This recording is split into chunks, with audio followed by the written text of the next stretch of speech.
Much for coming this evening. I'd like to begin by introducing myself. My name is Jo Beale. I'm a professor of development studies in the Development Studies Institute here at the LSE and acting director of the Crisis States Programme. I would like to welcome you this evening to this event about a very important topic that's dear to our hearts in the Crisis States Research Centre, which is the part of the LSE that's hosting this event. We are acting as a panel discussion. There are 4 speakers who I'll introduce to you in a moment. The running order will be for the speakers to each speak for around 10 minutes, and for us then to open up to the floor for discussion and questions. We generally try to record these events, and we hope to have a podcast of the event for those people who would like to have been here and can't. Sometimes technical difficulties make this problematic, but we are doing everything we can to podcast.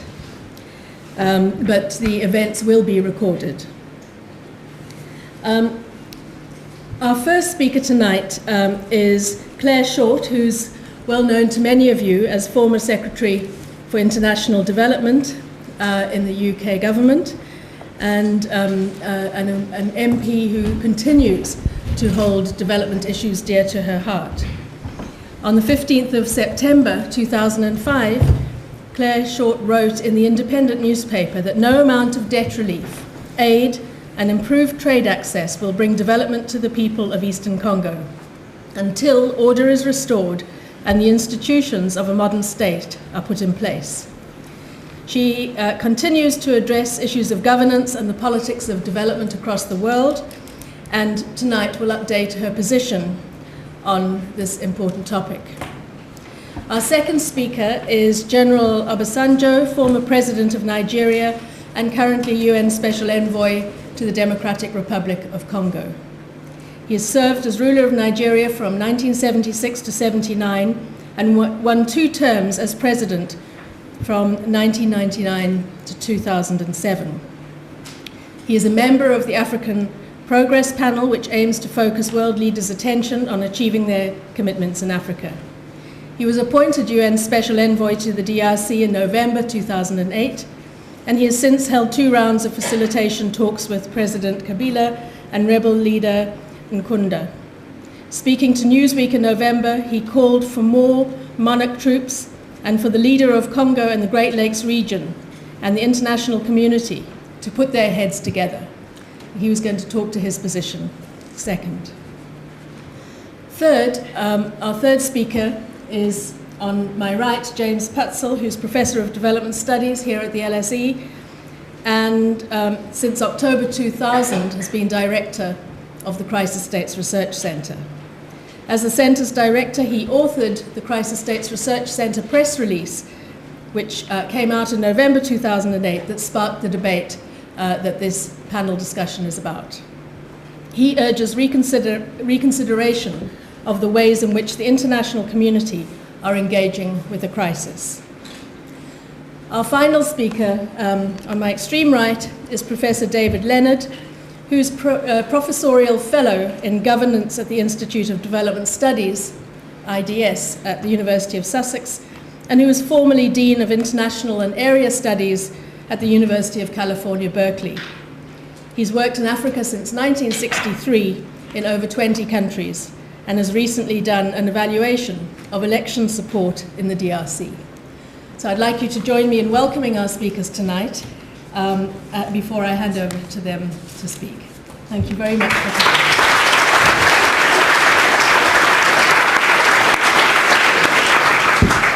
So our first speaker is Clare Short. Thank you. My knowledge of this situation obviously goes back to my time in government from 1998 to 2003. And although I've followed it since, I've had no insider knowledge, and I will hand over, of course, to President Obasanjo, who is dealing with the current situation. But I have to say my own conclusion from the rather sorry tale of the international community's engagement in the Eastern DRC is that we have terrifying incompetence in our international institutions and in our capacity to help countries recover from conflict and to start to build institutional strength when we're dealing in very weak countries with very weak institutions. As you all know, the origins of the link between Rwanda and the Eastern DRC in the current phase of the conflict came after the genocide of 1994, and then the leaders of the genocide going into the Eastern Congo and taking large numbers of their people with them.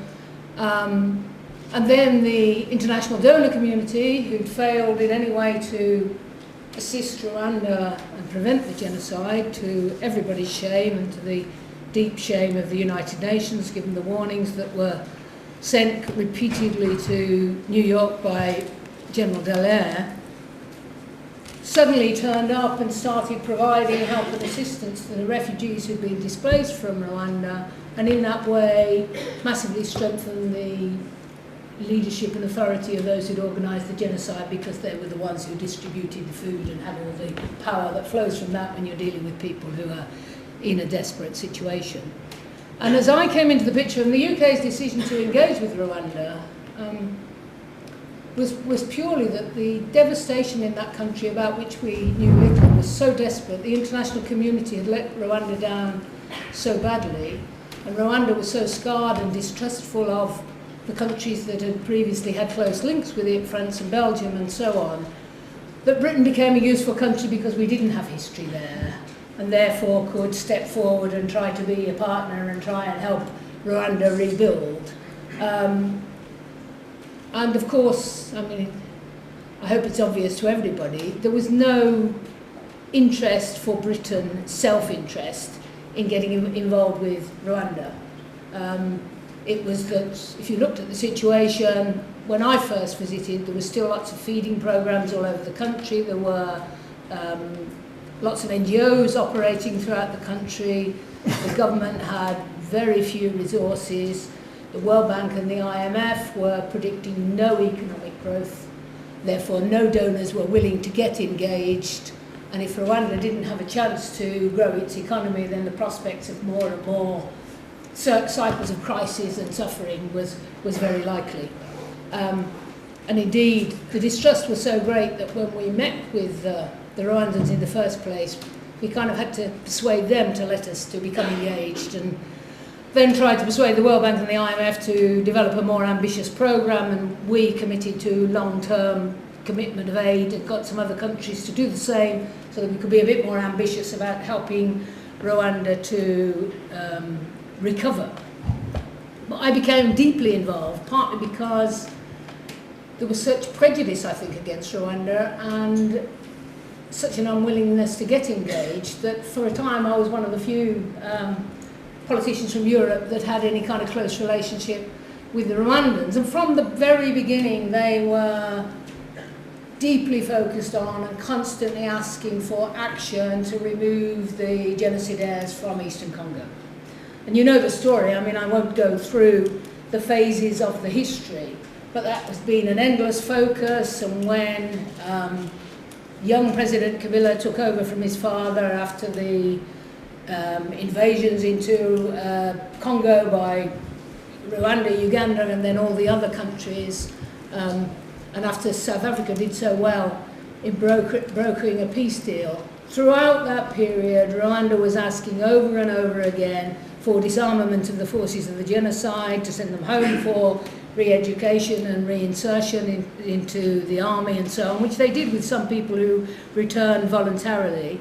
And at one stage, we, the UK, put a retired intelligence person into Kinshasa to try and keep an eye on what was going on. There's no doubt that arms were being provided to those forces of the genocide in the Eastern Congo and exacerbating the situation because of all the sectarianism that was so ripe throughout the situation. So the consequence of all this, as one of the military attaches, a UK military attaché said to me, the fighting in the Eastern Congo became, because of course there were lots of local militias as well as the forces of the genocide and all sorts of others in different phases, and Nkunda came later, but a kind of chaotic Hobbesian lack of order and authority, and therefore both fighting and terrible loss of life and suffering because of lack of good food, lack of sanitation, lack of the provision of things that people need. So the loss of 5 million lives, most of them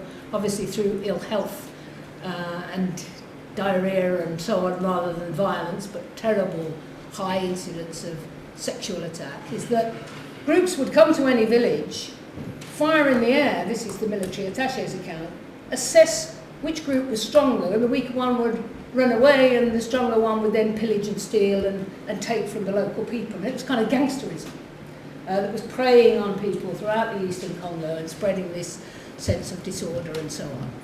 And it's gone on, and there's been endless initiatives, and you're all presumably familiar with them. My own view in terms of the current situation is that it's been a very, very important breakthrough that creates a real possibility for progress, which puts a big responsibility on your soldiers, your shoulders, President Obasanjo, that Congo and Rwanda agreed to move into the Eastern Congo and try and deal with the forces of the genocide and move them out. I understand 5,000 people, not all of them fighters, quite a lot of them civilians, have returned to Rwanda, and although the fighters are still there, their bases are weaker, they've been dispersed, they're in a weaker situation. And it seems to me this now creates an opportunity for MONUC and the UN operation to, 5 minutes left, to really reassess its whole performance, which has been weak partly because the military capacity of UN peacekeeping operations is so weak. And I think if you look more broadly across we've got more UN peacekeepers in the world than we've ever had before. And the way the UN works is that the G7 powers pay for the overwhelming bulk of the costs of such operations, but hardly put a soldier in. And so they tend to be weak forces with weak logistics and less equipment than they might have to have the kind of authority that would make them more successful in imposing order, disarming those that need to be disarmed, and therefore creating the opportunity to bring some development and security to the people of the region. I think it's worth comparing briefly the experience of the UK in Sierra Leone. We had there a badly thought out peace process, a UN peacekeeping operation that was weak, and you'll remember that lots of the soldiers were taken hostage. The UK went in on behalf of the European Union to evacuate the Europeans with no intention of staying, and then realised how embarrassing and dreadful it would be if the UK evacuated the Europeans and then Freetown fell again and the conflict went on and there was lots of human suffering, and therefore remained. And some UK soldiers were taken hostage, and therefore UK special forces went in to get them out and attacked and killed some of the West Side boys, and there was a change in the whole atmosphere in Sierra Leone, and the realisation by some of the rebels that there were some strong forces available who were going to take action, and it enabled the UN to then go on and make progress. So the case I want to make is there's been a lack of concern. The peacekeeping operation wasn't strong enough and wasn't willing to use force as force was needed, but the fundamental fault is amongst the Security Council members who aren't willing to supply the kind of forces with the strength and logistics to really implement the mandate. I think on top of that, and this will be my last point because I'm sure I'm running out of time, there's commentators and NGOs have constantly wanted to find forces to denounce, to question Rwanda's motives, to always claim that the whole motive of the country was to take resources from Eastern Congo. And there's no question that the whole history of, the tragic history of Congo, from King Leopold to President Mobutu and so on, has been the dreadful exploitation of the resources of that mineral-rich country. But I think instead of trying to look for heroes and villains and vilify the motives of countries like Rwanda, it's the duty of the international community to deal with the underlying source of the problem in order to bring the chance for stability and order and development. And lots of the NGO commentary has been this finding of villains, denouncing of motive, rather than focusing on the need for the successful disarming of the genocidal forces, the bringing of order and development to the people of Eastern Congo. And I think and hope and wish you every luck, and you can bring the whole of your experience to bear in this difficult situation. I think we're in a new situation with a real possibility for progress. I'm sure it won't be easy, but I think the cooperation between Kabila and Kagame and the two armed forces and the progress that's been made, and I presume the possibility of them repeating that and the arrest of Nkunda creates a real new possibility, and it is our duty now to make progress, to arrest more of the genocidaires, to hold everyone to their responsibilities, and to bring some peace and order and the chance for development to the people of Eastern Congo. Thank you. Thank you.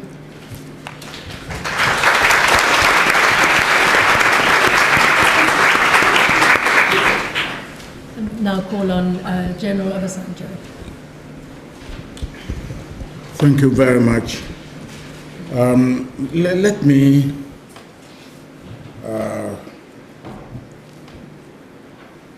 say that, Claire, I just want to start from the point that you made of restoration of order and establishment of institutions and strengthening of weak institutions. And I will focus on this. But let me start my own story from the point of my appointment by the Secretary General of the United Nations as his special envoy, not only in Eastern DRC, not only in DRC, but in the Great Lakes region of Central Africa. And what was the situation that led to this? We had in our hand in November and December last year what in fact started about August, a monumental humanitarian crisis which really hit the conscience of the world. And that humanitarian crisis started with CNDP, which is the group led by Laurent Nkunda, fighting against the government forces in Eastern Democratic Republic or Republic of Congo, particularly in Northern Kivu. On the 7th of November, the leaders of the Great Lakes region called for a meeting in Nairobi. The Secretary General of the United Nations was at that meeting. The chair of AU, who also is a member of the Great Lakes region, President Kikwete, was at that meeting. The chair of AU Commission, Jinping, was at that meeting. Although my appointment was announced on the 4th of November, at that meeting on the 7th of November, it was confirmed by that summit. And I was not only the special envoy of the UN Secretary General, but also mediator, oblique facilitator for the Great Lakes region and for AU. And President Benjamin Mkapa, former president of Tanzania, was to join me. Now, once that was done, and we were given the mandate, which was also repeated on the 31st of January at the Great Lakes Summit, in Addis Ababa, we were given the mandate of bringing about comprehensive peace once and for all in Democratic Republic of Congo, to deal with all root causes. And I underline comprehensive, once and for all, and root causes. Now, it's an impossible task. But then we decided to have a go at it. The first thing we did, President Kappa was in fact in Geneva, and after contacting him, I decided to go around all the leaders of the region, from Congo, Brazzaville, to Angola, to Burundi. I went almost to all the leaders. Then I went to Laurent Nkunda himself. Of course, I started my journey from President Kabila. All of them wanted to achieve progress in the Congo. All of them were anxious. Of course, they all have different emphasis on what needs to be done. Is it foreign troops on the Congolese soil, or is it illegal mining, or is it easy transfer of small weapons? But all these were touched by all of them, or is it the security at the border? Then the first task was to really stem the tide of the humanitarian crisis. And we appealed to Laurent Nkunda, who, of course, accepted, and he did accept. And when he accepted, things died down. So I will say that two most significant achievements have been made since November 7th. One is the stemming of the tide of humanitarian crisis. We haven't reversed it, but we have stemmed the tide. The second, as Honorable Clare said, is the issue of the rapprochement that has now developed between President Kagame and President Kabila. And that should not be underestimated. On November 7th, President Kagame and President Kabila will not even talk to themselves, let alone shake hands. They wouldn't. But then they started talking to themselves. Not only did they start talking to themselves, they started sending emissaries and then sending their officials to meet in each other's country. Then they jointly planned an operation for their mutual benefit, an operation that will deal with the greatest fear of President Kabila in the Eastern DRC, which is Nkunda and CNDP as a political military organization. The fear of President Kagame to deal with the genociders, the FDLR.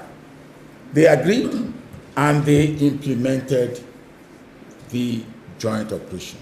No matter what we may want to say, the fact that they jointly carried out that operation is a good thing by itself. You can say, well, what do they achieve and all that? That's a different thing. Now, I want to then say, from that position, there are three things that we now have to do and which we are attempting to do. One, the fallout from that joint operation. Two, the follow-up on that joint operation. And three, the underlying issues that in fact led to the reason for such an operation to have to be undertaken in the first instance. Now, I will just give a few examples of this. The fallout. There's the issue of integration of the soldiers of CNDP. And as at Sunday, when I was with President Kabila, about 5,000, between 4,000 and 5,000 soldiers have been integrated. But they are not being paid, they are not being fed, they are not being garrisoned, and there is danger that once they are frustrated, those soldiers will take their gun and go out. And what they will do is what Honorable Clare said, and they will go pillaging, they will go doing all sorts of things. I just give that. That is fallout that we have to deal with. The international community has to help. I give that as an example. There's the follow-up. Now, how do we create sufficient confidence in the IDPs to feel secure and safe to return home? Now, when they return home, which homes are they returning to? Some of their homes have been looted, destroyed, demolished. And when they return home, where are they going to get pots and pans? Simple thing like that to cook. Now, if they are farmers and they return home, where are they going to get cutlasses and hoes and seeds to plant in the next rainy season, which is probably a couple of months away? Now, that is the follow-up. And the truth is this: although Democratic Republic of Congo is not a failed state, but it is a state with very weak and non-existent institutions of state. Very weak and non-existent institutions of state. Now, so I give that example. There are other examples of follow-up. There's the example of FDLR. FDLR has been disturbed. FDLR has not even been weakened, let alone being destroyed. It's still an issue. Now let me then talk a little bit about the underlying issues. One is FDLR that I've just mentioned. What will happen? Now, unless we have this institution built like the army, the police and all that, and there can be an effective joint operation with MONUC, the Congolese army with MONUC, and the newly integrated army with CNDP can move on, then FDLR will remain a menace. There is the issue of when these people return, IDPs and refugees, when they return, somebody has taken over their farming land. How is that resolved? That is a problem. It's part of underlying issues. There are now the issues of what they call Rwanda phones.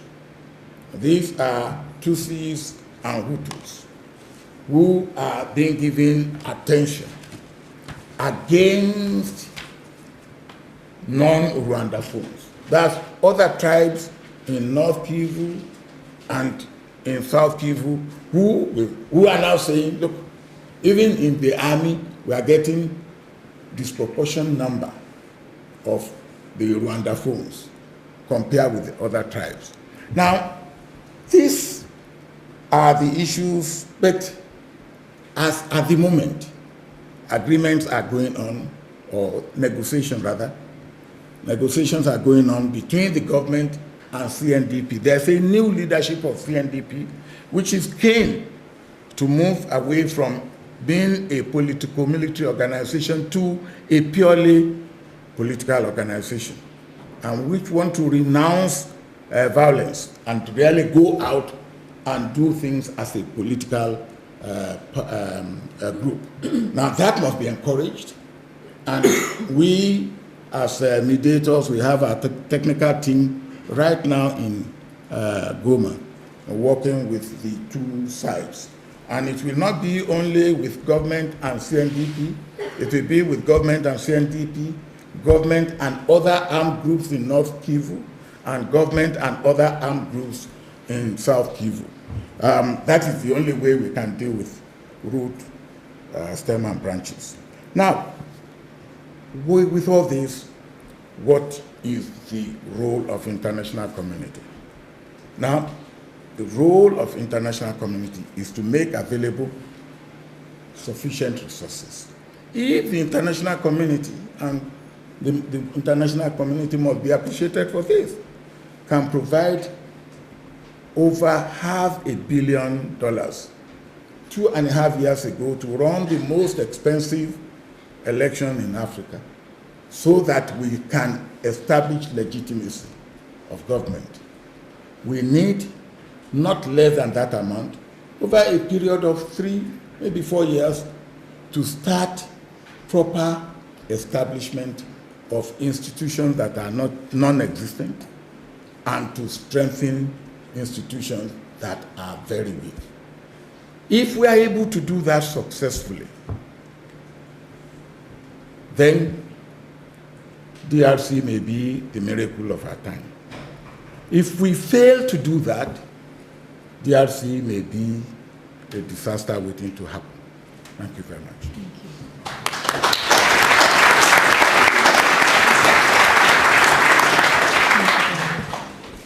Thank you, and I now turn to Professor Putzel. Thank you, Joe, and thank you very much, Clare and General Obasanjo.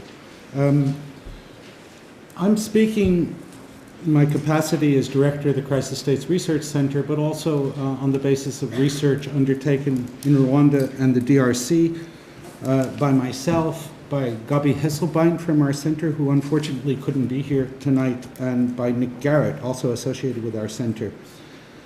Really, I'll try to keep my comments brief.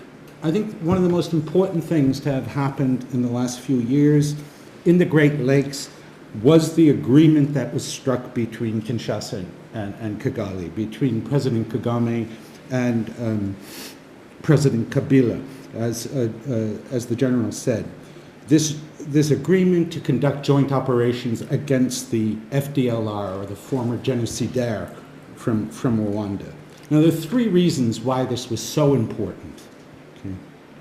First, the FDLR remains the primary source of instability and conflict in the Eastern Congo and in the Kivu provinces in particular.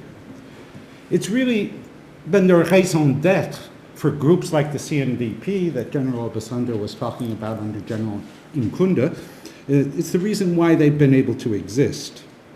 So there's also been very hard evidence in previous years of collaboration and direct collaboration between the forces, the official armed forces of the Democratic Republic of Congo and the FDLR.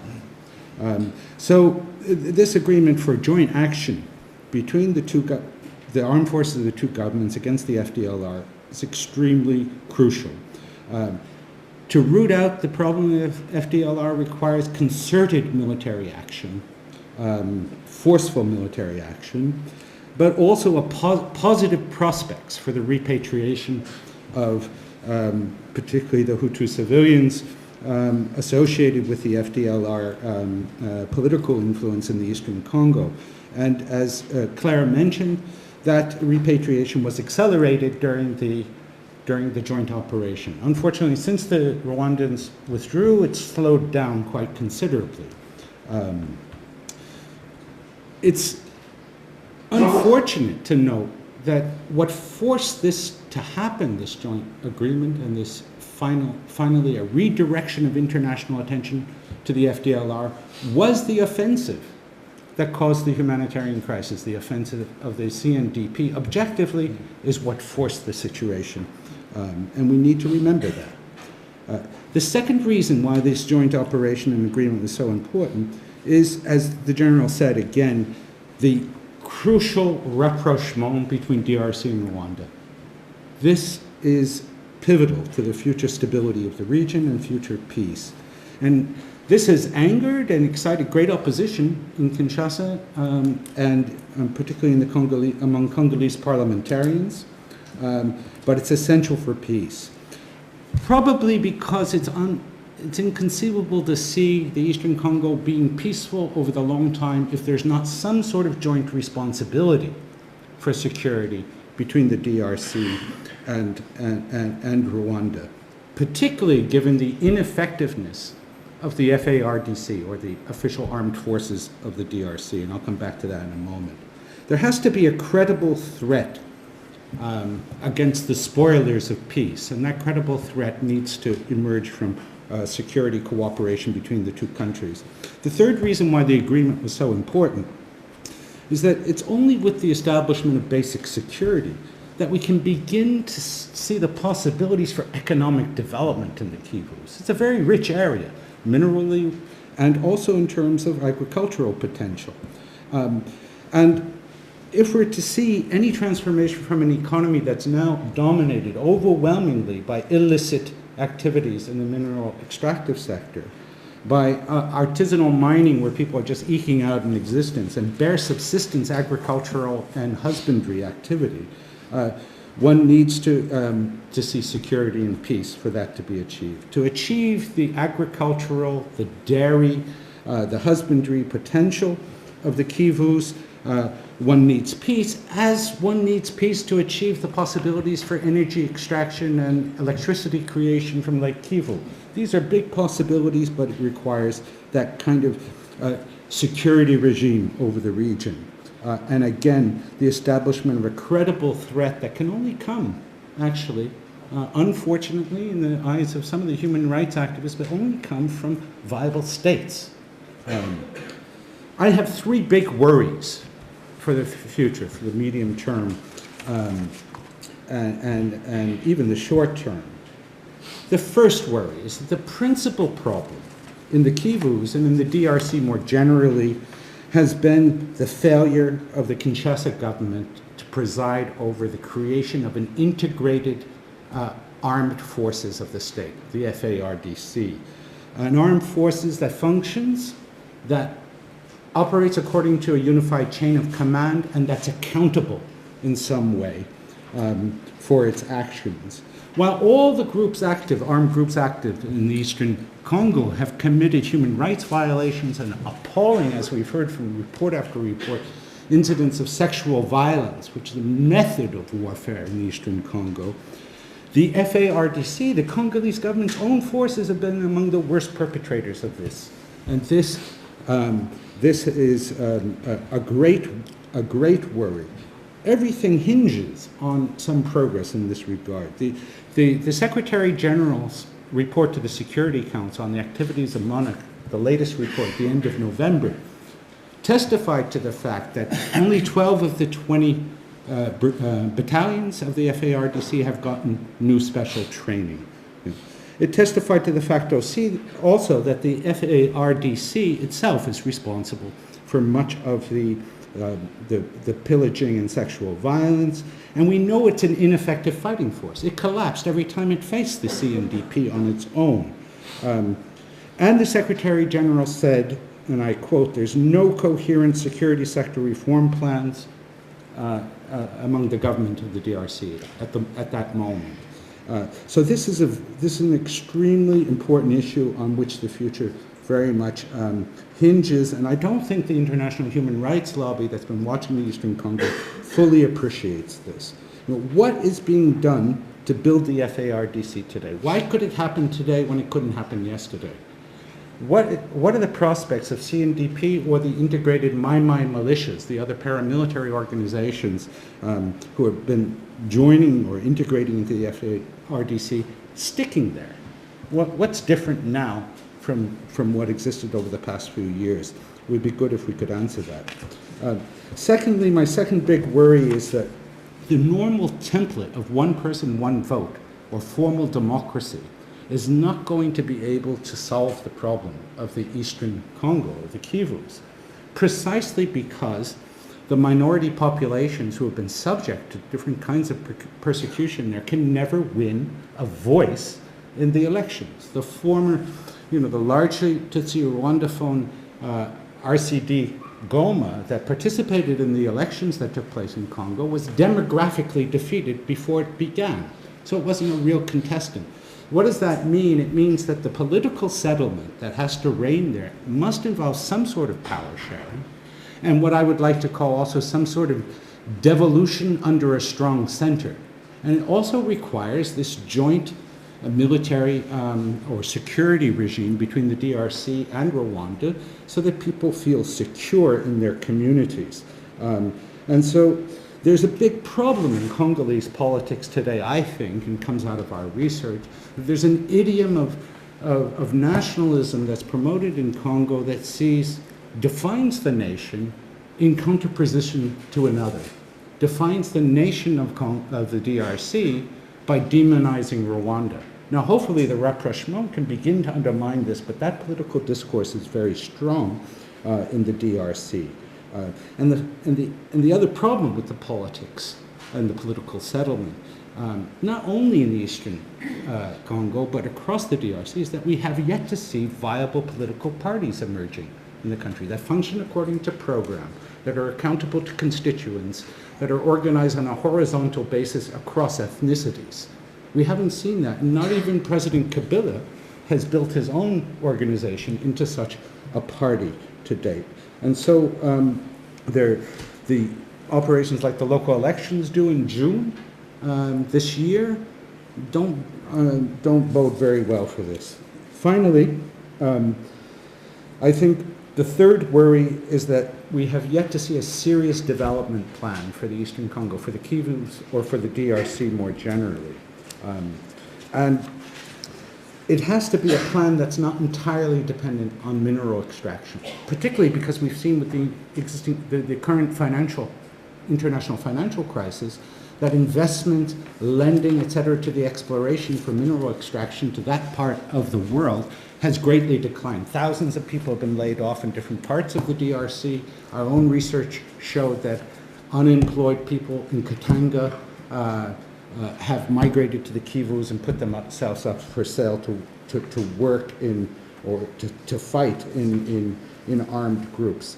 A development plan has to look at agriculture, especially, and animal husbandry and rural infrastructure. This has to figure prominently, as well as the launching of some processing activities in the DRC in relationship to minerals and agriculture, particularly as sources for employment in what are growing, expanding urban areas in the DRC. So, in conclusion, there needs to be an accent and an attention by the international community put on the reconstruction of a responsible security sector in the DRC, where there could be a credible threat to make a political settlement possible. There needs to be inventive approaches to the political settlement that go beyond formal democratic voting to get elite buy-in across the different contending parties. And there needs to be an economic development plan beyond the development of the mineral sector that will not only provide new opportunities to provide livelihoods for people, but will also allow elites to have an incentive to work with the state rather than to work outside of it and to finance their activities and support their economic activities through armed force. Thank you.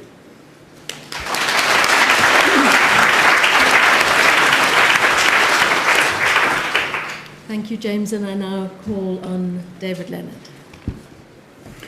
Well, in coming last, there's lots of things that I don't need to say. So let me begin by actually addressing an issue raised by James Putzel, which had to do with the elections in the DRC. Because there was an important op-ed in The Guardian earlier in the year by Paul Collier, criticizing the elections in the DRC, essentially contending that they had caused the outbreak of violence from Nkunda and in the eastern part of the country. And I want to suggest that really quite the opposite is the case, and that in fact elections are a part of the way out of Kenya, out of the DRC's present problems. the crucial point here is it's not that elections in the Democratic Republic of Congo have been fully free and fair. They certainly have not, and there, as is frequently the case with elections in new places, after 41, in the case of the Congo, this was the first multi-party election in 41 years. Frequently these things don't go well or perfectly in the first rounds. However, the elections did succeed in winnowing out many of those who were claimants for political power. So that many of the guerrilla groups, groups that had existed before, even one that had been able to claim a vice presidency in the period moving up to the elections, was eliminated through the electoral process, and substantial winnowing down of parties in that period, so that it begins to have a more defined group within which you're bargaining and working on the future of the country. But much, much more important, as I don't think that the very negotiations that everybody here has been positive about, which occurred between the Kabila and Kagame in Rwanda, would have been possible without the elections.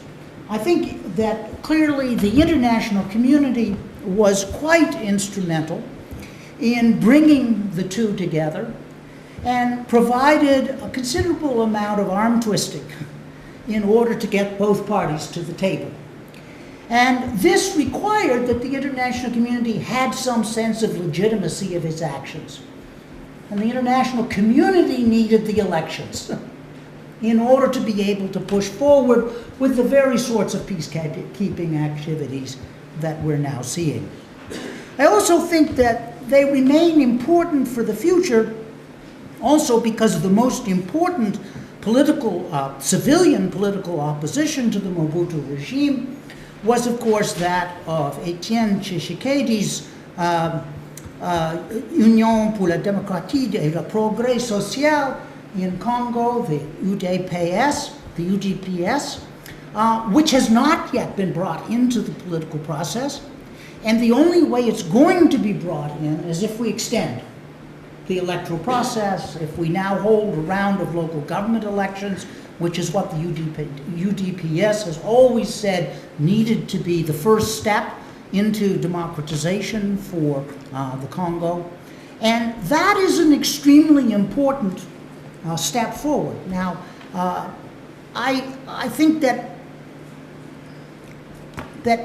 James Putzel is right to be critical. I mean, he's right to say that Congolese parties are not terribly programmatic in character and not hugely successful in working across regions, but frankly, there are not very many parties anywhere else in Africa that meet those criteria either. And so I think that that's putting on Congo a very, very high standard, which is likely to evolve later, not earlier in the process. In this regard, I'd like to actually give thanks to Clare Short for her period as minister, because in fact, the UK probably played the most important part among all the bilateral donors in the Congo elections, and was able to leverage that position into really directing the way in which the European community also spent its funds in the elections. And this is remarkable because, of course, not only did the UK not have any particular interests in Rwanda, it also doesn't have any particular interests in the Congo. And this very fact made the UK a much more of an honest broker and made it much, much more influential. And this is an example of an area in which the UK's commitment in this particular case to a recreation of an adequate governance process in a situation where it didn't have interests was actually critical, I think, to much of the forward movement of the whole process. I would like to raise I think an important issue for us to debate here today, and one that troubles me deeply, has to do with the ineffectiveness of the UN forces in the Congo, with the ineffectiveness of MONUC. And this is not a small force. I mean, this is over 17,000 troops. I think actually that it costs about $1 billion a year. So that the funds that one is talking about for other activities of $500 million, as proposed by General Obasanjo, are in fact overwhelmed by what's being spent on MONUC. And yet, when disorder began again in the Eastern Congo, MONUC just simply stood aside, protected itself. It didn't protect the people of the Eastern Congo that it was sent there to protect. It's playing a role, and we've seen this before with UN peacekeeping missions, really much more of, I think in the literature we refer to it as peacekeeping as opposed to peacemaking. It's playing the role of observers, and observing that we'll report everybody who's done something wrong, and reporting publicly that who's done something wrong, we hope will shame them into doing something right. But that's not enough in the Eastern Congo. And the record of the UN in these operations has meant that it is no longer, sadly, a credible deterrent. And we have very clear evidence throughout the developing world, and lots of clear evidence from Africa, that the presence of a relatively small, fit fighting force, which is a credible deterrent, has a profound impact on the occurrence of military violence within the country. Clare Short spoke about the role that the UK played in Sierra Leone. And again, that's simply an illustration of what the UN forces have not done. What is the problem here? Clare Short said that the problem was that countries that are contributing to UN peacekeeping missions are sending their weakest and least well-equipped forces. That would, at least to me, if that were the problem, I would at least expect to see them fighting and losing. We don't see them fighting. Therefore, I wonder, is the problem the mandate as what that is coming out of the Security Council? That was certainly the problem with the UN forces in Rwanda during the genocide, which is that they did not have the proper mandate from the Security Council. Where is the problem coming from? It seems to me it is a critical problem, therefore not only for the Congo, but actually for the world generally, that we probe deeply into what is it that has kept UN peacekeeping missions from being credible deterrents, and try to address that problem and make them credible deterrents again, so that the money and the troops that one is committing to this operation in places like the Eastern Congo actually have some chance of meaning something in the rebuilding of the country. How to do that, frankly, I don't know. But there are lots of other experts at the table and perhaps in the audience who will enlighten us on that subject. Thank you very much. Thank you.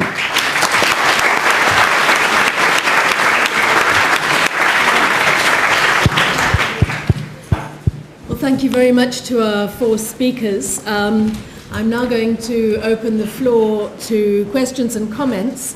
Can I remind those of you who want to make an intervention to wait until the roving mics come to you, to introduce yourself with your name and to say your affiliation if you have one. And please to keep your comments reasonably brief. So I now open the floor. Lady back there. Hi, my name is Manji. I'm a master's student here at the LSE. My question is to Mr. Obasanjo. At the end of your, at the conclusion of your presentation, you did talk about making resources available to facilitate, making resources available to alleviate the problems in the DRC. But you also made reference to the fact that DRC is lacking institutions. So how would you provide resources with that facilitation through the creation of institutions? Like, how would you basically distribute that if you don't have institutions to actually help out with that? An interesting question, thank you. I'm going to take 3 questions and then ask for the speakers to respond. I'll tell you, yes. The person just behind the lady who spoke before, in the middle, and then the gentleman there. Hello, my name is Nana, and I'm a master's student here at LSE as well. My question again is to General Obasanjo. In your speech, you called for quite a significant amount of money from the international community. Could I ask how much African Union itself has made available or is planning to make available in support of DRC? And if they haven't, why has the African Union themselves not taken a strong leadership before calling for international community to help? Thank you. And then the gentleman here.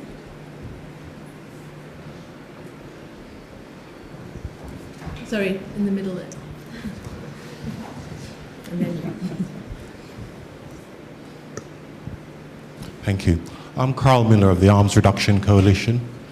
Following informative films about the situation in the DRC, films such as Lumo, The Great Silence, Rape in the Congo, and a campaign by such groups as WILF, on the 19th of June last year, the UN Security Council unanimously adopted Resolution 1820 on women, peace and security.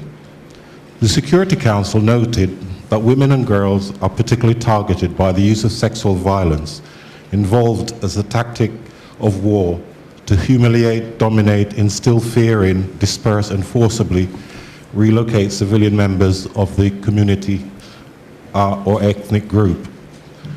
The resolution demanded the immediate and complete cessation by all parties to armed conflict of all acts of sexual violence against civilians. The resolution stresses the need for the exclusion of sexual violent crimes from amnesty provisions in the context of conflict resolution and processes, and emphasizes the importance of ending the impunity for such acts.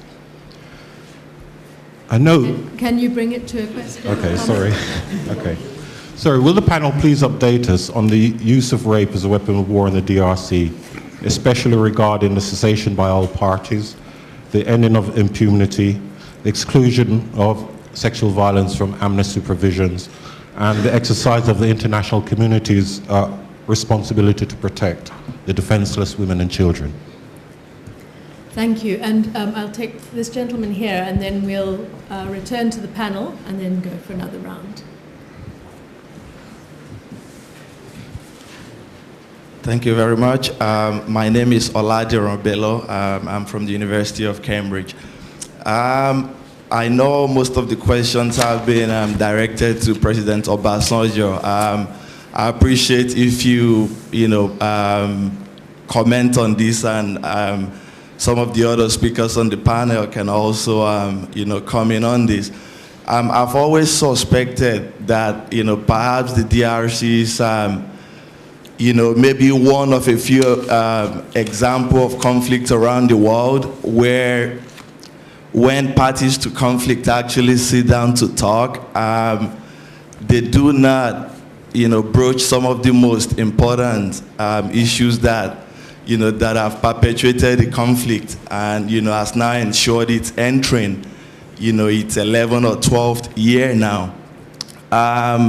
The economic undercurrent in the conflict, General Obasanjo specifically, how does that come out when you talk to the Rwandans, presumably the Congolese side, talk about this unspoken, economic agenda on the part of the Rwandans? What's your feeling on this? Presumably you've also had people within the Congo who allege that Rwandans have a wider sort of strategic design on Eastern Congo. They envision this as a sort of economic buffer for the Rwandan state. I wonder how this come out in some of your some of your discussion with the key actors in the region. Thank you.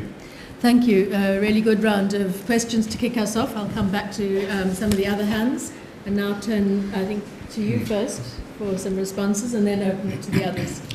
Well, thank you very much. I think you rightly direct a lot of your questions to me because probably more than anybody else, I am right on the ground now in the Great Lakes region.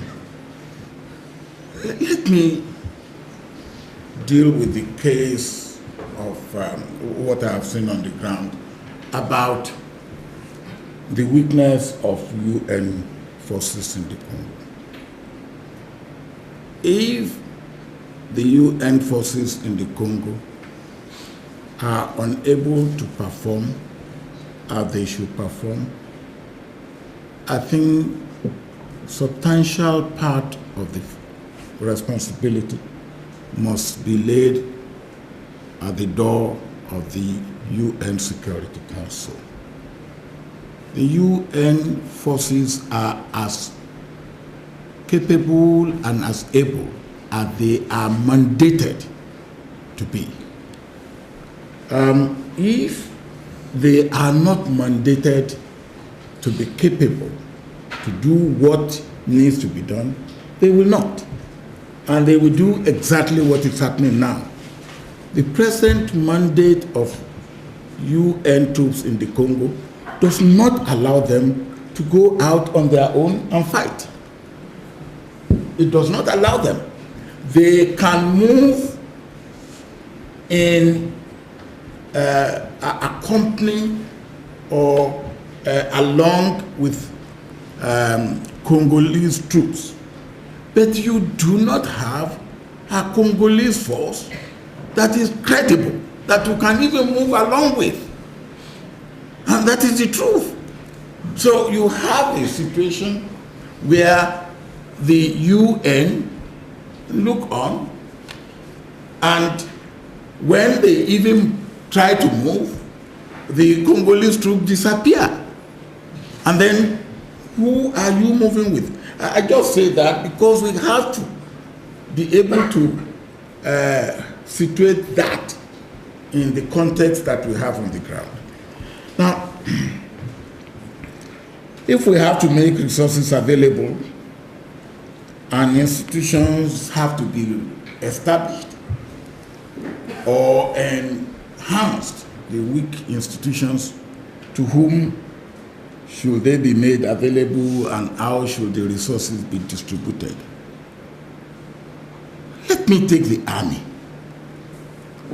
that I have seen, and that is an area where you will give me a little bit of ability to talk. What we have in the Congo now is the Belgians are to train 2 brigades. The South Africans are to train 2 brigades. I think MONUC is supposed to train, I don't know how many brigades. Others are to train, French. The French are to train some. Now, we don't have an army that way. That's right. With all due respect, you don't have an army that way. Now, what is the doctrine of the Congolese army? What is the drill of the Congolese army? What is the basic training of the Congolese army? You bring armies of war, different warlords, you bring them together. And then you say, now, take a brigade. You haven't put them in a melting pot. So we have a problem. We really have a basic problem. Now, who will undertake this? The Congolese army needs to go back to the basics, where they will be basically trained. Soldiers, officers will be basically trained. Now,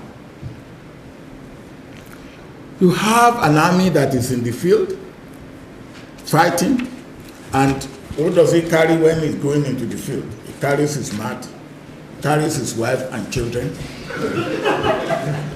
No, this is true. No, this is true. I've seen them. And he carries no food, no money. He's supposed to live on the ground. So when you say that the Congolese soldiers are great perpetrators of all the things the evils we are talking about, this is the reason. And this has gone back to the time of Mobutu, that the Congolese army must be an army that lives on the ground, from there. Of the people. And you cannot have an effective army that way. So if that money will be made available, you will have to deal with the army.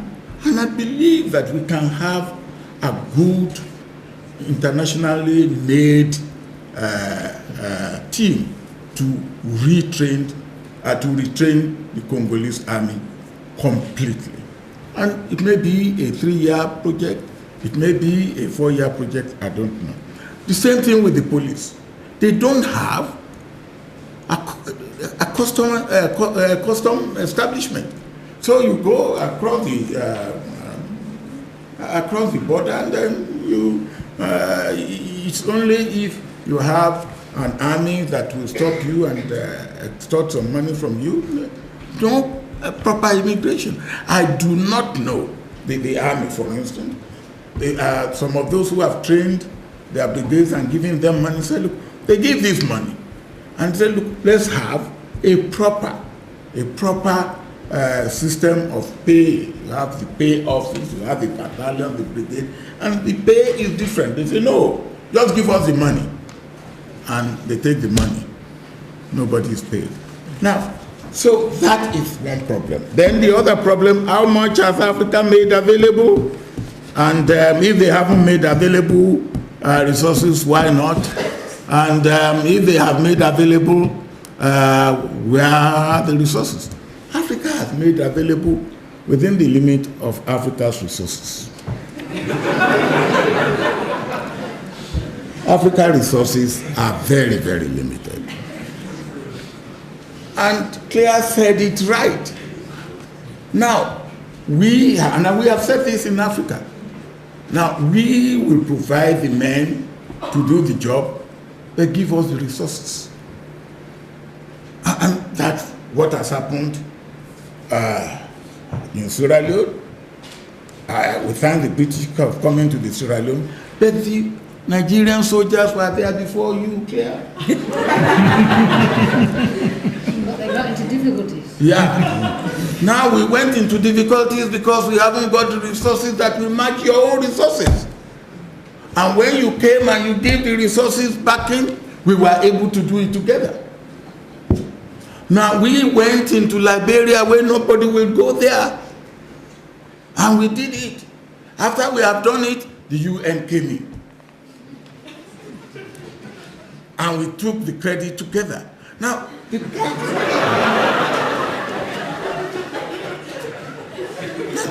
but this is it first.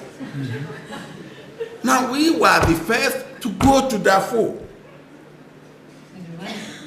We were the first, we and Rwanda. We were the first, Rwanda followed almost immediately. And, of course, what are the resources of Rwanda? What are the resources of Nigeria?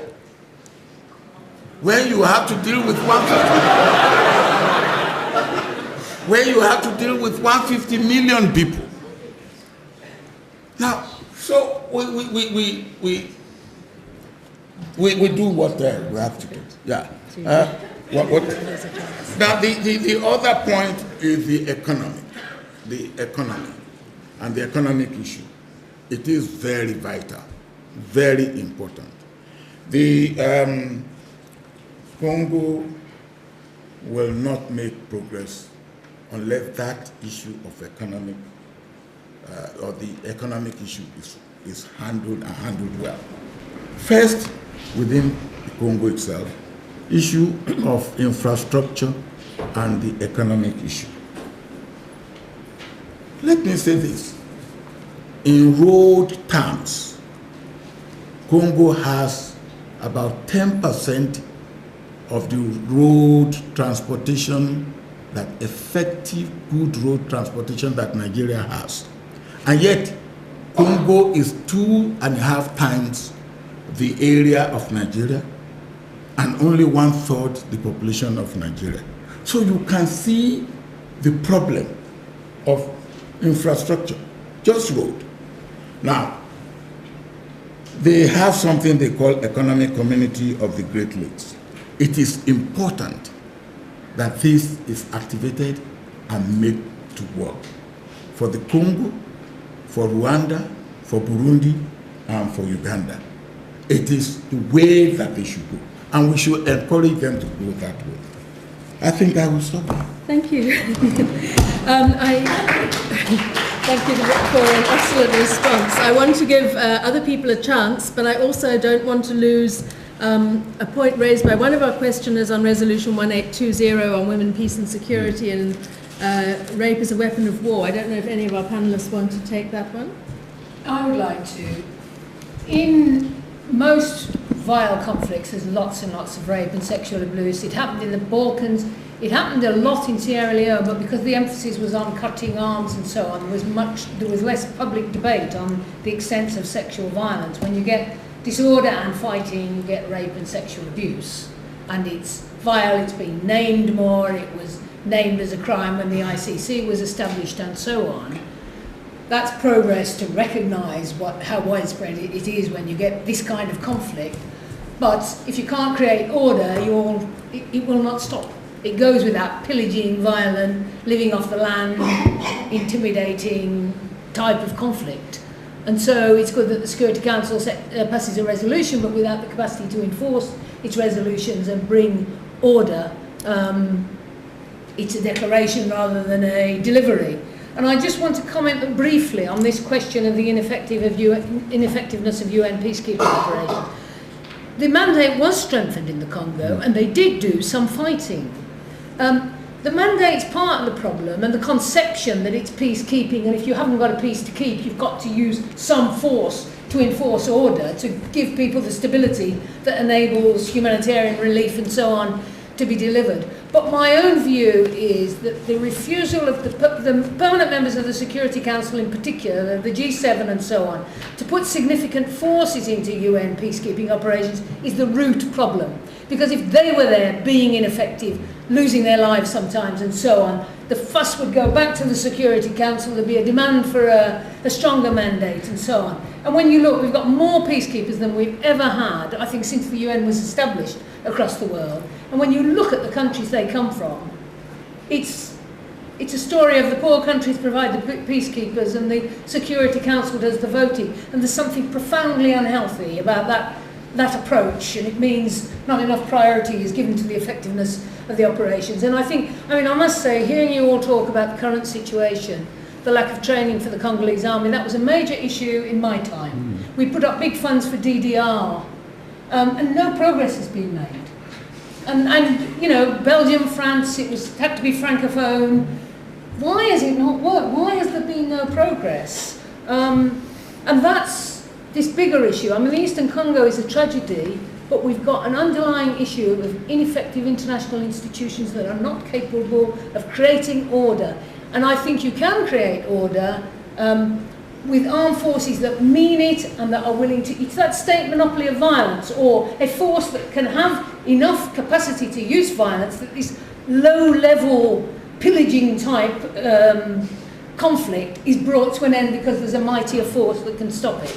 And it's not addressed yet, and it's going to be a real problem for you, I'm afraid, in the future, when you don't have a Congolese army that's capable of...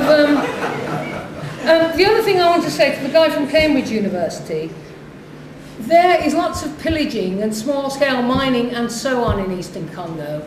I think it's an absolutely false claim that Rwanda wants to be there for that. There are lots of individuals doing it, but Rwanda's hope for itself is this Singapore of East Africa, high levels of education, not corrupt, a desirable place to locate. That's what it's really working on. And all this mess in the Congo absolutely damages. I'm not saying there aren't some Rwandans exploiting, but there's no large-scale investment in mining because of the chaos. So it's small-scale miners making a bit of money here and there. That's not a strategy of the Rwandan government. And I think that claim is endlessly used to play a blame game instead of us being effective about bringing order and bringing development to some of the people. And I'd just like to say to the two master's students who started off, the international humanitarian system can deliver immediate relief to people who are hungry and small-scale seeds and tools and so on, and to keep people going. I mean, there's a real problem in my view that most of the humanitarians who move in come out of Europe, and we need more African leadership for that. And there is an organisation, Africa Humanitarian Action, that's trying to develop the ability of the continent, and then the learning of what caused the crisis would stay in the continent, and you'd be building the capacity of Africa to deal with its own crisis resolution. I think that's an important underlying question.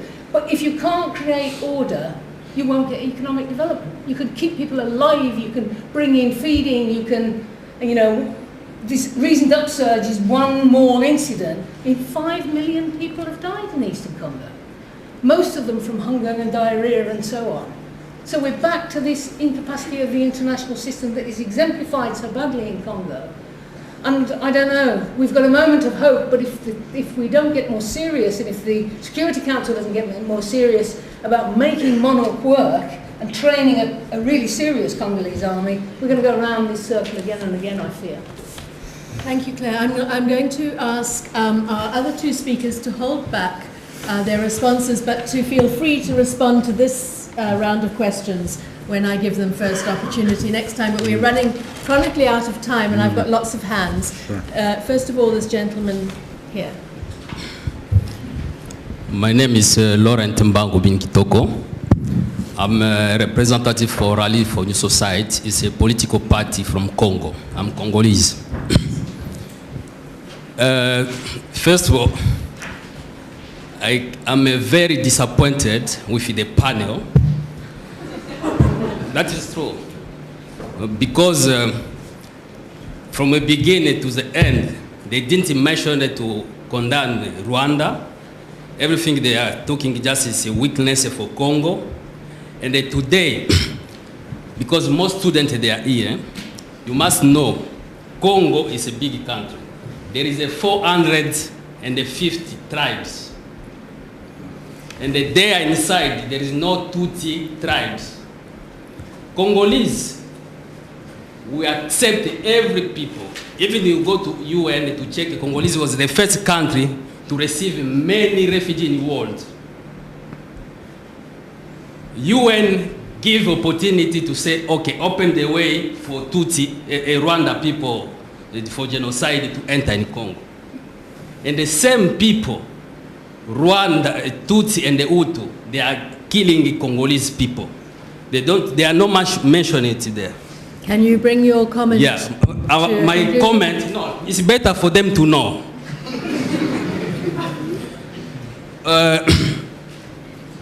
One is President Obasanjo, former president.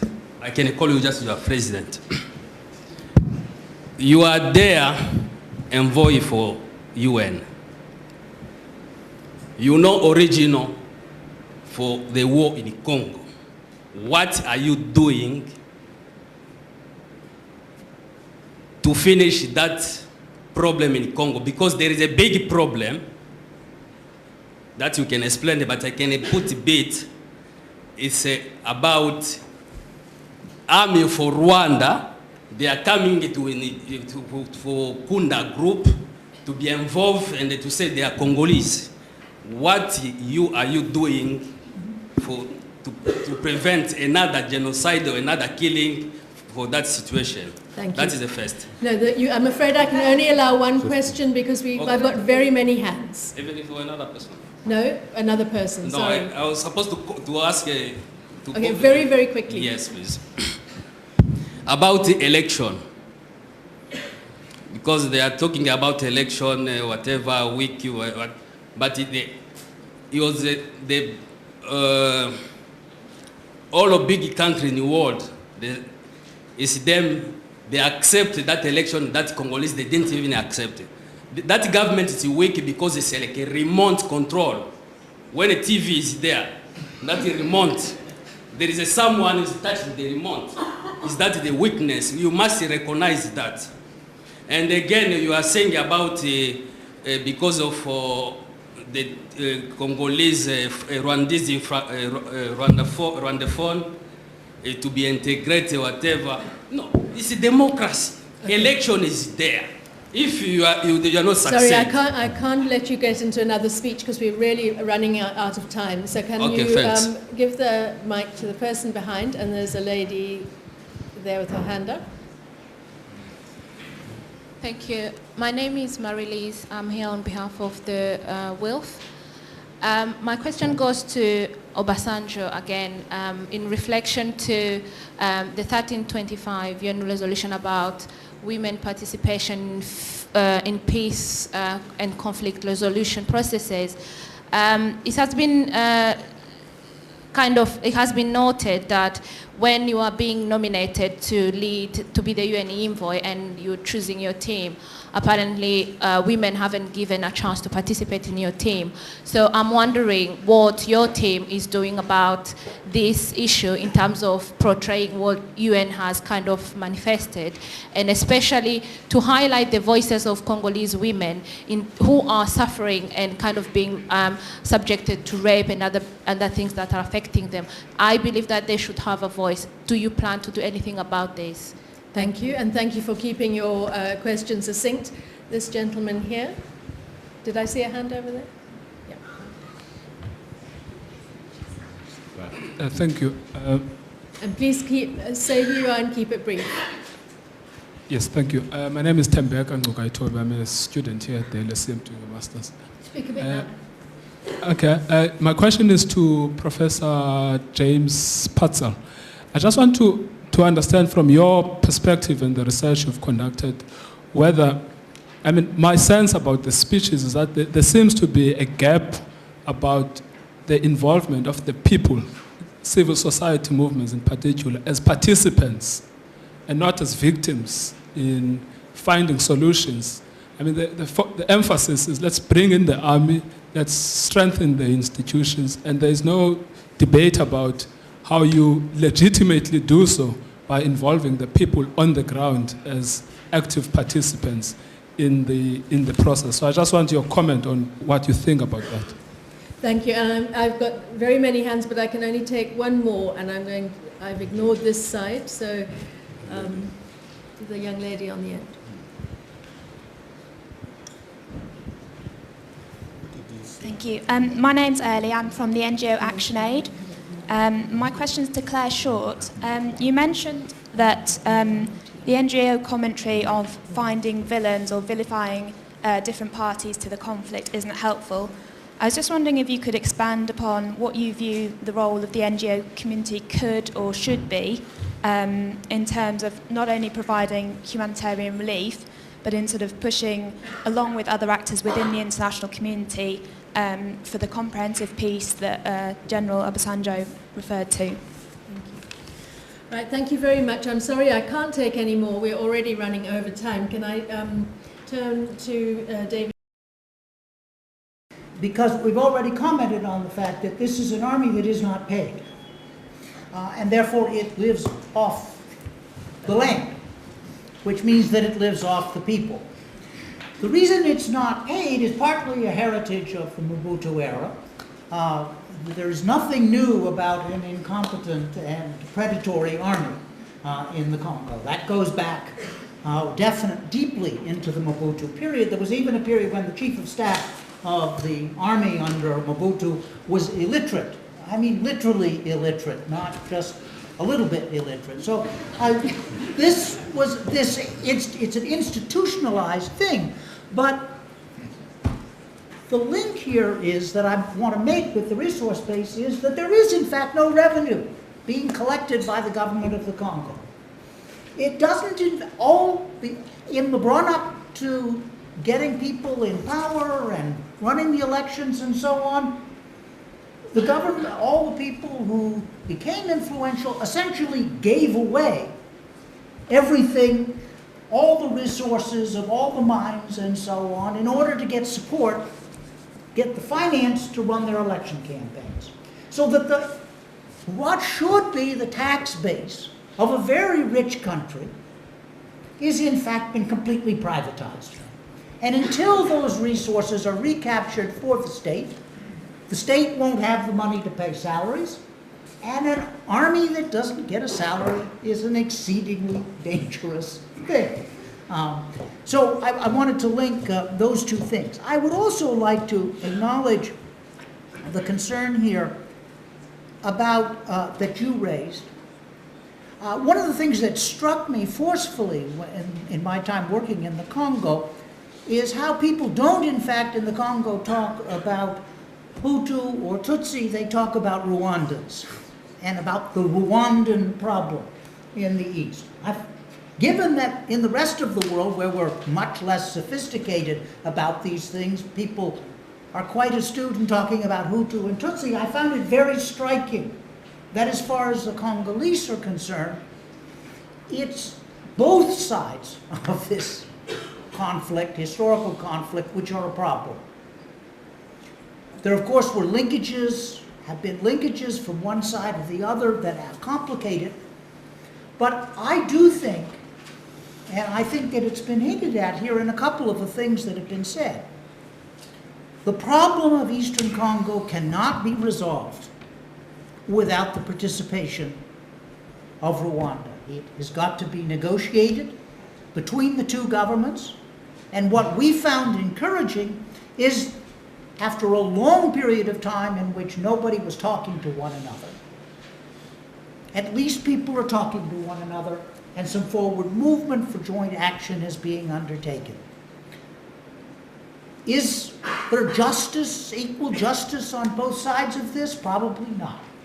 But we're talking about a realpolitik situation in which getting those who have the power to change the situation to sit down and talk with one another about how they can change it in a way that's positive for both parties is actually a major step forward. James? Yeah, I'm not going to, I agree with a lot of what's been said by the rest of the panel in response to the questions. I think that many of the questions are linked and come back actually to this problem of the lack of the consolidation of a coherent and functioning armed forces of the Democratic Republic of Congo. But especially the armed forces, and I'm glad we had your perspective as a general, because when David raised the question about the UN, I think you rightly pointed to the fact, on the one hand, that MONUC must work with the FARDC, but the FARDC is dysfunctional. The FARDC has been collaborating with the FDLR. The FARDC has interests, for instance, the 85th Brigade. It's just a collection of my mind, ethnically organized militia that control Cassitarite mine. And so the MONUC forces have a Chapter 7 mandate. I mean, this is a mandate for extensive intervention, but they're hamstrung by having to work with the FARDC and by not having crack soldiers from European military forces, for instance. Clare is absolutely right to say African armies are being forced constantly to man all the UN missions in sub-Saharan Africa. And Pakistan. And South Asia. Third world developing country armies that are much less well-resourced. And so we don't have serious military intervention. The other point is that the most important providers of military assistance are the members of the Security Council on a bilateral basis. And this is, as you said, incoherent military assistance. How do you build an army with different brigades being trained under different doctrines, with different equipment, with different modes of procedure? You don't build an army that way. If the international community could put half the pressure on the Kabila government that did for conducting elections to building a coherent armed forces, there could be the beginning of a change in the DRC. So I really do think that this question, and this is also what's necessary to protect economic activity and property rights, etc., for some sort of development to occur. Finally, civil society, there are green shoots. There is popular organizing going on a small level. But, you know, in a place where the state is not functioning, you don't guarantee the space for civil society. And unfortunately, I don't think that we can put a lot of hopes into grassroots, NGO, etc. organizing if there is not the creation of a legitimate security regime in the territory. And I think that becomes there is a prioritization that has to be understood here. Civil society won't have a chance without that. Thank you. We have 1 minute each for you to say some concluding words. Yeah, just to the Action Aid young woman. In the age of spin, I mean, NGOs are into spin too, and headlines and fundraising and reputation. And it's easier to denounce and blame than to propose solutions and criticise the big powers. And that's what I ask. I know it's harder, but if it, you know, the sort of, oh, it's all because of minors, that's been on and on and on, or the human rights organisation sort of blame everyone and there's no solution contained in that, I think it doesn't help. And it's sort of my hands are clean and everyone else is not good enough. There has been civil society activity, particularly around church groups, because there's so weak state institutions around church groups, you get a lot of the organisational capacity. But when you've got rape and violence and pillaging, civil society can't flourish. It's there and it comes back. And it's been used to kind of provide humanitarian relief. But then if violence comes, people have to run. And, you know, so they're a very important component, but they need order in order to flourish. And I'd say to Laurent, if you go to Congo, there is a love to hate Rwanda and Tutsis. It's just like I'm sure Britain was about hating Germans and French. One way of dealing with complex situations is to blame the other. And it's very widespread in Congo, loving to hate Rwanda and people of Tutsi origin. And there are a lot of people, because the Rwandan borders back in history before the Europeans did go partly into Eastern Congo, so there are Congolese people of Tutsi origin, and that's part of the problem. And that's why, my final point, the alliance between Kagame and Kabila, bringing the two together, you've got to do that to get some order in the Eastern Congo, even though it's annoying a lot of people in Congo. But it is hope for the future. Let me deal quickly with two of points that have been raised. Well, I agree with Clare on the issue of NGOs and civil society. And some of them are there on the ground, and they are doing wonderful work. That I will say. They are there on the ground, they are doing wonderful work, and they should be encouraged to continue to do wonderful work. No women on our team we have Ambassador Mulamula. Ambassador Mulamula is the head of Great Lakes, International Great Lakes, International Conference on Great Lakes, which is based in Bujumbura, in Burundi, and is on our team. But what do we do with the women? Anywhere we go, we make the women group.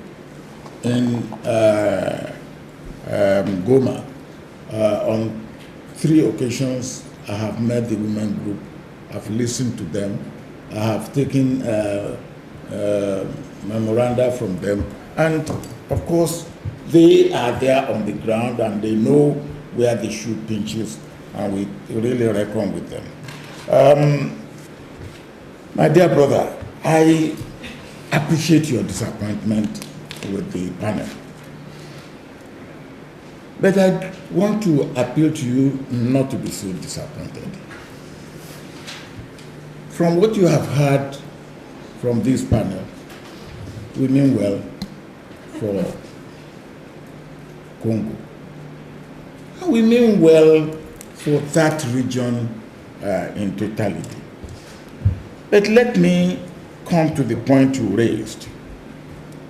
There is apprehension, and there's no doubt about that, about the Rwandan army coming to the Congo. There's apprehension. And let me say this, I doff my hat for President Kabila because he took a great political risk. in allowing that to happen. And without allowing that to happen, we will not be able to get to where we are today. And where we are today is this. President Kagame, and it doesn't matter what you may think or say, he needs to be reckoned with in finding solutions to the question of security, peace, and cooperation in the Great Lakes region. Just as the president of Burundi has a role to play, president of Uganda has a role to play. Now, President Kagame said he has not seen a closer time or a closer solution to issue of peace in the Congo or in the Great Lakes region other than now. And if he says that, he knows what he's saying. And my own point is that we should help the rapprochement that has developed. We should help to strengthen it and make it work. Let me tell you, and you can help here, most Congolese in Eastern DRC don't believe that they are Congolese Tutsis. I don't know whether you are one of those who don't believe that.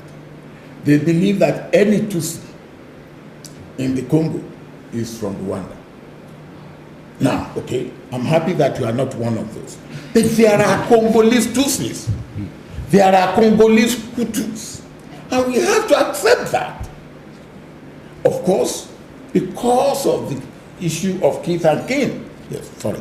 They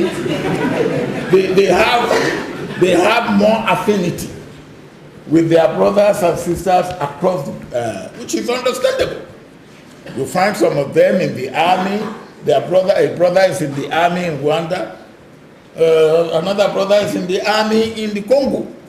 But we have that. Even in West Africa. You will have somebody from Niger Republic is in the Nigerian army. And the brother is in the Nigerian army. Or in Ghana. And what is the other? Okay. Now, so we should just accept this and make it work.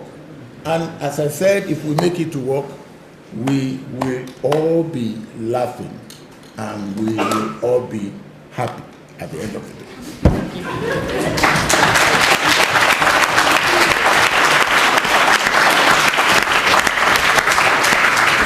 Ladies and gentlemen, thank you very much for coming this evening, for being an excellent audience. And thank you to our speakers. Can I ask you to remain seated while our speakers leave for security reasons? And they won't be long. Thank you once again.